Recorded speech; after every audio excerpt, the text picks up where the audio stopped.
मुलींनी तर मॅडमच्या रीलचा पचकाच केला।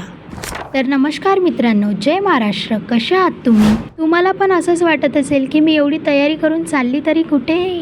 मी मस्त तयारी वगैरे केली आणि आली कॉलेजमध्ये। तुम्ही बघू शकता आमच्या क्लासमध्ये कसे पांढरे बगडे बनून आले। पांढरे बगडायचं काय, मॅडमनं तर आम्हाला ही थीमच दिली होती की असं लावून यायचं, पण माझ्याकडे तर नव्हती। चौथ्यावर म्हटलं आपण दुसऱ्या कलरची लावून घेऊ, कारण आपण पण युनिक दिसलं पाहिजे ना एवढ्यातून, नाहीतर सर्वांची मिळून एक बँड पार्टीज बनून जायची, हो ना। तर आज आमच्या कॉलेजमध्ये ते पण सीओ डिपार्टमेंट कडून आरती होती। हो तेच सीओ डिपार्टमेंट म्हणजे आमचा। मग थोड्याच वेळात आरतीला पण सुरुवात झाली होती।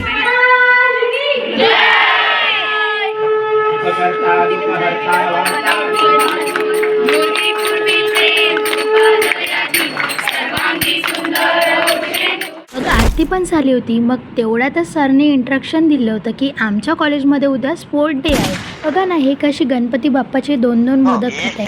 ते पण मला दाखव, कारण माझं मोदक मी हिलाच दिलं होतं। तर बघा ना हिची खुशी। मग आमच्या सर्व टीचर स्टॉफनं मस्त फोटोशूट केला। मग तेवढ्यातच क्लासमध्ये प्रसाद पण आला होता। तर बघा ना, आमच्या क्लासच्या मुली तर मस्त प्रसाद खात आहे। आम्ही तर काल मस्त चिक मोत्याची वाला व्हिडिओ बनवला होता। मॅडम पण याच गाण्यावर रील बनवायला लागल्या, पण मुलींना तर मॅडम सोबत प्रँकच केला। चला तर मग व्लॉग आवडला असेल तर लाईक आणि शेअर नक्की करा, फॉलो करायला विसरू नका।